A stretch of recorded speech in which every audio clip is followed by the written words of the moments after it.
ये कहानी है एक आदमी अब्दुल्लाह और उसकी 3 बेटियों की, जो गांव सुखपुर में रहते थे।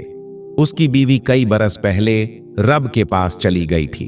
अब्दुल्लाह की तीनों बेटियां रुखसाना, फातिमा और सबसे छोटी सायरा एक से बढ़कर एक खूबसूरत थीं। मगर सायरा अपनी बहनों में सबसे ज्यादा समझदार थी। अब्दुल्लाह अपनी बेटियों से बेपनाह मोहब्बत करता था। उसने कभी उन्हें मां की कमी महसूस न होने दी। हर ख्वाहिश पूरी करता, हर दुख में उनका साथी बनता। अब बेटियां जवान हो चुकी थीं। वे अपने बाप के लिए खाना बनाती और जब अब्दुल्लाह काम के सिलसिले में बाहर जाता तो बेटियां उसके लिए खाना तैयार करके देतीं। उसी गांव में एक बेवा औरत जमुर्रद अपनी बेटी नाजिया के साथ रहती थी। जमुर्रद की आदत थी कि वह हर घर से कुछ न कुछ मांगने चली जाती। जब अब्दुल्लाह की बेटियां खाना बनाती, जमुर्रद ठीक उसी वक्त उनके घर आग मांगने पहुंच जाती। सायरा को जमुर्रद बिल्कुल पसंद न थी। वह अपनी बहनों से कहती, ये औरत हमारे घर क्यों आती है, ये अच्छी नहीं है। रुखसाना और फातिमा समझाती, सायरा ये बेवा है, गरीब है, अगर आग ले जाती है तो क्या नुकसान। सायरा चुप हो जाती, मगर मन में कहती, देख लेना, ये औरत एक दिन मुसीबत लाएगी। ये सिलसिला चलता रहा। जमुर्रद रोज आग मांगने आती और मौका पाकर अब्दुल्लाह के खाने में राख मिला देती। अब्दुल्लाह को खाना खराब लगता, मगर वह सोचता कि उसकी छोटी बेटियां शायद गलती कर देती होंगी। वह अपनी बेटियों से इतना प्यार करता था कि उन्हें कुछ न कहता। फिर एक दिन उसने सोचा, आज मैं देखता हूं आखिर खाना खराब कैसे होता है। वह छुपकर अपनी बेटियों को देखने लगा। रुखसाना साफ पानी से चावल धो रही थी, फातिमा सालन बना रही थी और सायरा बर्तन साफ कर रही थी। खाना तैयार हुआ और उसमें कोई खराबी न थी। अब्दुल्लाह परेशान था। तभी उसने देखा जमुर्रद आग मांगने आई।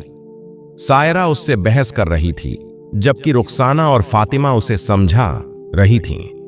जमुर्रद ने चुपके से अब्दुल्लाह के खाने में राख मिला दी और सारा खाना बर्बाद कर दिया। अब्दुल्लाह को गुस्सा आया।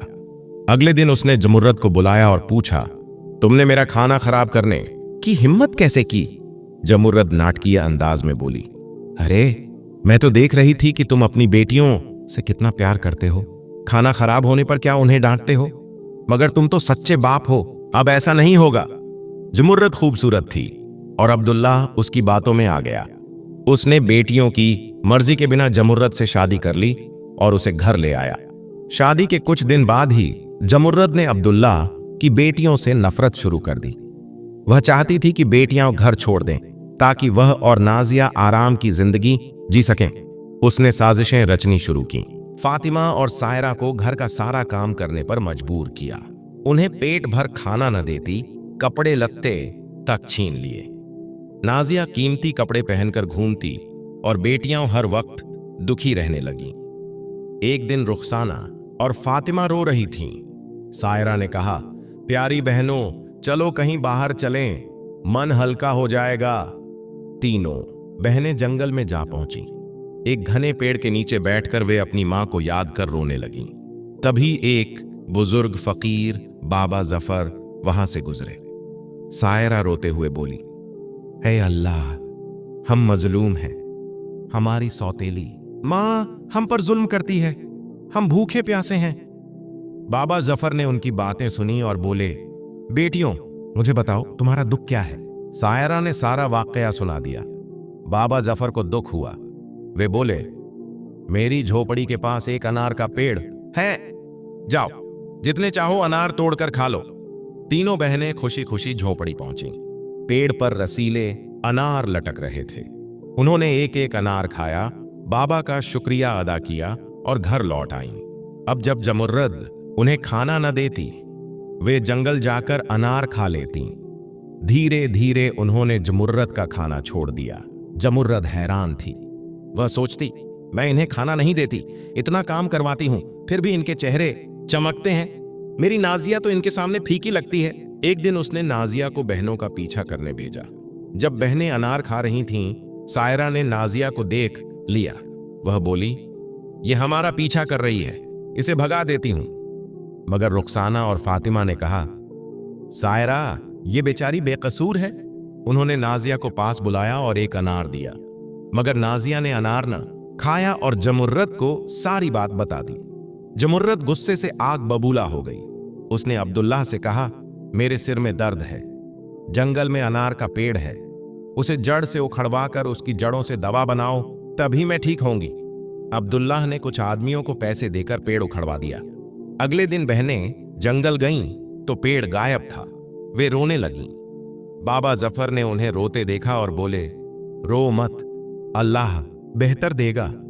उन्होंने जमीन की ओर इशारा किया और वहां एक नदी बनी जिसमें पानी की जगह दूध बह रहा था। बाबा ने मिट्टी का प्याला दिया और कहा, जितना चाहो दूध पी लो।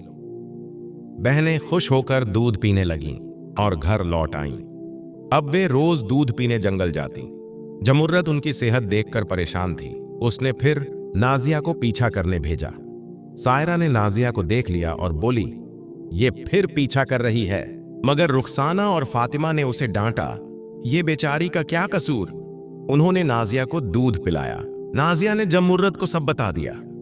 जमुर्रत ने गांव के कुछ आदमियों को पैसे देकर बाबा की झोपड़ी जलवा दी और नदी में मिट्टी भरवा दी।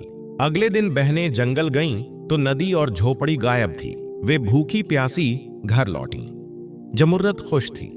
एक दिन उसने बीमारी का बहाना बनाया और अब्दुल्लाह से कहा, मेरी जान बचाने के लिए अपनी बेटियों का खून निकालकर मेरे हाथ पैरों पर मल दो।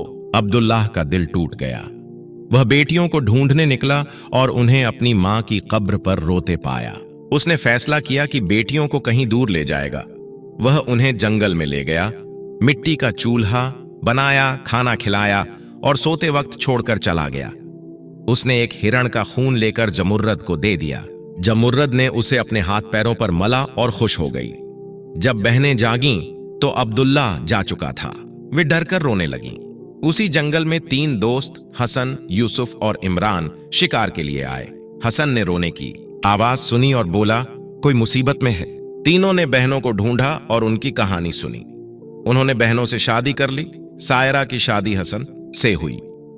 तीनों दोस्तों के घर पास पास थे और बहनें खुशी से रहने लगीं। 1 साल बाद सायरा को बेटा हुआ जिसका नाम अली रखा गया।